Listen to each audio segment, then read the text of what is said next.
Hello students, welcome to online chemistry classes and I am Gaurav. It is video number 7 from the chapter Structure of Atom. Dear students, जैसा कि हमने पिछली video में पढ़ा कि electromagnetic radiation क्या होता है, इसकी नेचर को एक्सप्लेन करने वाली दो थ्योरी हैं। एक थ्योरी तो है वेव थ्योरी और दूसरी थ्योरी है पार्टिकल थ्योरी। वेव थ्योरी में यह माना जाता है कि इलेक्ट्रोमैग्नेटिक रेडिएशन बहुत सारी वेव्स से मिलकर बना है, जिन्हें इलेक्ट्रोमैग्नेटिक वेव्स कहते हैं।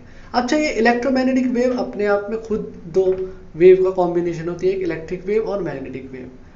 तो वेव थ्योरी के अकॉर्डिंग इलेक्ट्रोमैग्नेटिक रेडिएशन जो होता है वो इलेक्ट्रोमैग्नेटिक वेव्स का बना होता है।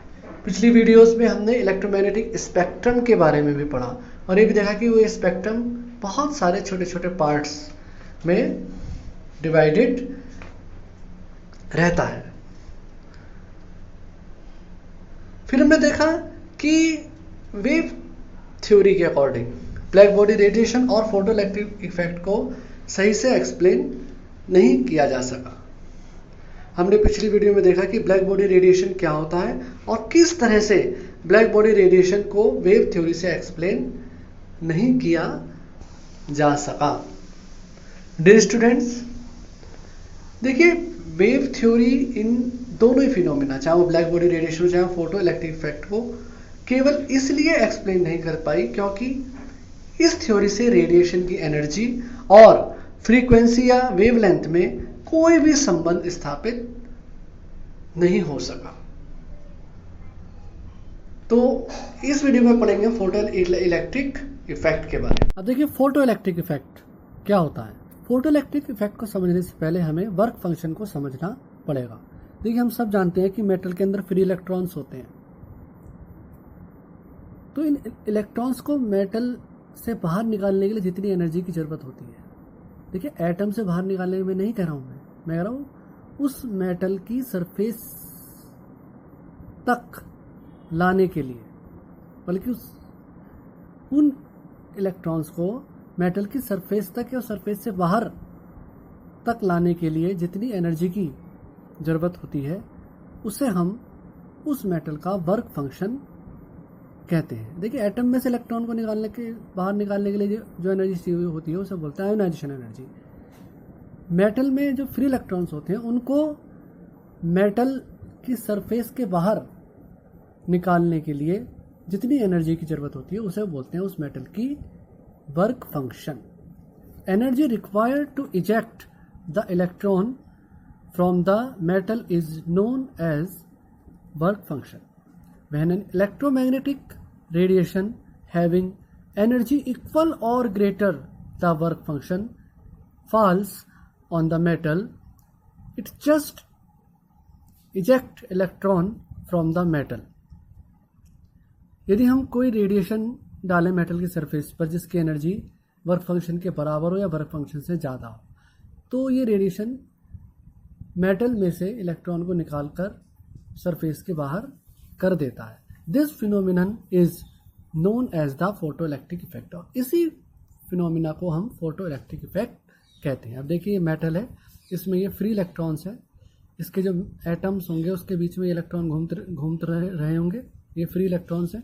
अब इसमें हमने देखिए मान के चल रहे हैं कि इसका जो वर्क फंक्शन है वो 3 जूल है, ये हमने माना है। अब इस पर हमने 5 जूल की एनर्जी वाले रेडिएशन को डाला, तो इस 5 जूल में से 3 जूल एनर्जी जो थी वो काम आ गई इन इलेक्ट्रॉनों को इस मेटल की सरफेस के बाहर निकालने में, यानी कि वर्क फंक्शन में खर्च हो गई। और जो 2 जूल एनर्जी थी इसको लेकर ये इलेक्ट्रॉन जो हैं ये आगे बढ़ जाएंगे, यानी कि जो बची हुई 2 जूल एनर्जी है ये इलेक्ट्रॉन्स की काइनेटिक एनर्जी में कन्वर्ट हो गई। यहाँ से देखिए एक बात हम और बताना चाहते हैं कि यदि रेडिएशन की एनर्जी जस्ट वर्क फंक्शन के बराबर है तो इलेक्ट्रॉन निकलकर उसकी सरफेस पर ही आ पाएंगे, इससे आगे नहीं बढ़ पाएंगे। लेकिन यदि रेडिएशन की एनर्जी वर्क फंक्शन से ज़्यादा है तो फिर एक्स्ट्रा एनर्जी को लेकर इलेक्ट्रॉन आगे बढ़ जाएंगे और वो जो एक्स्ट्रा एनर्जी होगी वो इलेक्ट्रॉन्स की काइनेटिक एनर्जी में कन्वर्ट हो जाएगी। और यदि इस रेडिएशन की एनर्जी इस वर्क फंक्शन से कम है तो इलेक्ट्रॉन बाहर ही नहीं निकलेंगे। It is most important thing, यदि रेडिएशन की एनर्जी इस वर्क फंक्शन से कम है तो ये इलेक्ट्रॉन बाहर ही नहीं निकलेंगे। अब यहाँ से ये बात बिल्कुल क्लियर है कि for ejection of the electron energy of radiation should be greater or equal than the work function. और अगर ये एनर्जी वर्क फंक्शन के बिल्कुल बराबर है तो इलेक्ट्रॉन जो है केवल सरफेस तक आएंगे। और यदि ये एनर्जी जो है रेडिएशन से वर्क फंक्शन से ज़्यादा है, यदि रेडिएशन की एनर्जी वर्क फंक्शन से ज़्यादा है तो इलेक्ट्रॉन सरफेस पर आएंगे और एक्स्ट्रा एनर्जी को लेकर इलेक्ट्रॉन आगे बढ़ जाएंगे। If energy is more than work function, energy is equal to work function plus kinetic energy. देखिए, यदि रेडिएशन की एनर्जी वर्क फंक्शन से ज़्यादा है तो एनर्जी का कुछ हिस्सा वर्क फंक्शन में खर्च हो जाएगा और बाकी बचा हिस्सा काइनेटिक एनर्जी में कन्वर्ट हो जाएगा। अब देखिए, यहाँ पर एक एपरेटस है, ये इलेक्ट्रोड्स हैं। अब देखिए, जैसे ही यहाँ पर इस इलेक्ट्रोड पर ये हमने रेडिएशन डाला और ये रेडिएशन इसके वर्क फंक्शन से ज़्यादा है, 5 जूल है, इसका वर्क फंक्शन है 3 जूल। रेडिएशन की एनर्जी है 5 जूल और वर्क फंक्शन है 3 जूल का। तो इसमें से इलेक्ट्रॉन निकलने शुरू हो गए और ये जो सर्किट था ये कंप्लीट हो गया और गैल्वेनोमीटर में डिफ्लेक्शन यहाँ पर आ गया। तो देखिए, करंट का चलना जो है वो शुरू हो गया। अब क्योंकि हमने रेडिएशन डालकर ये करंट को जनरेट किया इसलिए इस इफेक्ट को हम बोलते हैं फोटो इलेक्ट्रिक इफेक्ट। अब देखिए, क्योंकि वर्क फंक्शन 3 जूल का है तो 5 जूल में से 3 जूल तो वर्क फंक्शन में खर्च हो गए, बाकी 2 इलेक्ट्रॉन 2 जूल की काइनेटिक एनर्जी लेकर ये इलेक्ट्रॉन जो है वो आगे की तरफ बढ़ गए। देखिए, सबसे कम वर्क फंक्शन होता है सीजियम का। अलग अलग मेटल का वर्क फंक्शन जो है वो अलग अलग होता है और सबसे कम वर्क फंक्शन होता है सीजियम का। इसीलिए सीजियम का यूज जो है फोटोग्राफिक प्लेट में भी किया जाता है। अब देखिए, हमारा जो अब ये टॉपिक है वो है how could photo electric effect not explained by wave theory. Photo electric effect को वेव थ्योरी कैसे एक्सप्लेन नहीं कर पाई। देखिए, हम जानते हैं कि जो रेडिएशन मेटल पर डाला जाता है, यदि उस रेडिएशन की एनर्जी मेटल के वर्क फंक्शन से ज़्यादा है तो ही उस मेटल से इलेक्ट्रॉन निकलेंगे।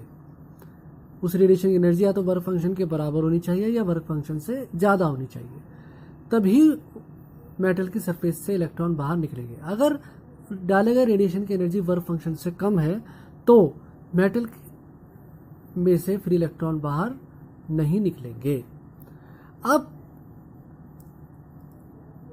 रेडिएशन की एनर्जी को बढ़ाने के लिए हमने इंटेंसिटी को बढ़ाया। जैसे कि वेव थ्योरी के अकॉर्डिंग एनर्जी जो होती है वो डायरेक्टली प्रोपोर्शनल होती है इंटेंसिटी के, तो हमने इंटेंसिटी को बढ़ाया, यानी कि रेडिएशन की मात्रा को ज़्यादा कर दिया। लेकिन हमने देखा कि इंटेंसिटी के बढ़ाने से या रेडिएशन के अमाउंट को बढ़ाने से इलेक्ट्रॉन निकलने शुरू नहीं हुए। यानी कि मतलब साफ है कि इंटेंसिटी के बढ़ाने से रेडिएशन की एनर्जी इंक्रीज नहीं हुई और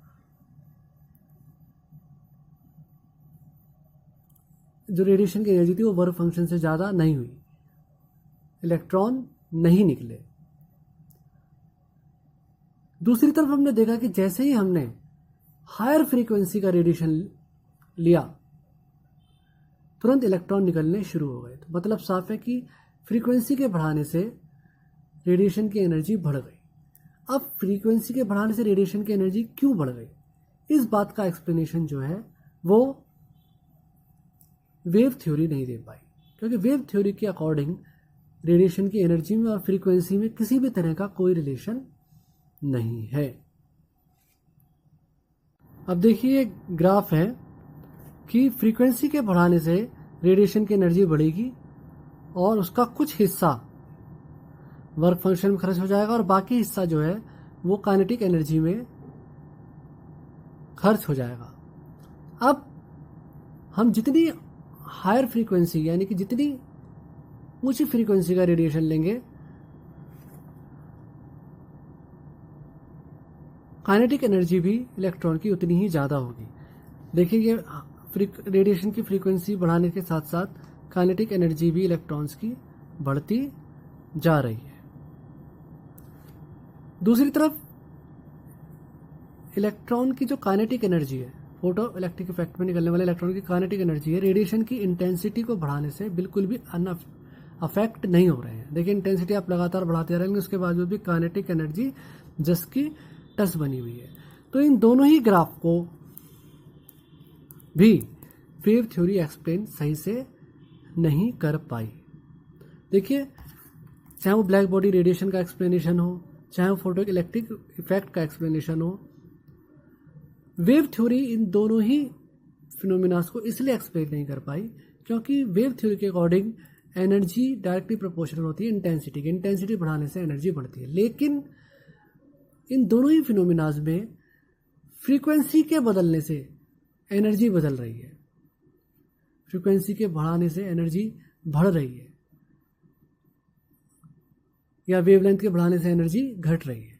तो एनर्जी का फ्रीक्वेंसी और वेवलेंथ से क्या लेना देना है, इस बात को वेव थ्योरी बिल्कुल भी एक्सप्लेन नहीं कर पाई। इसलिए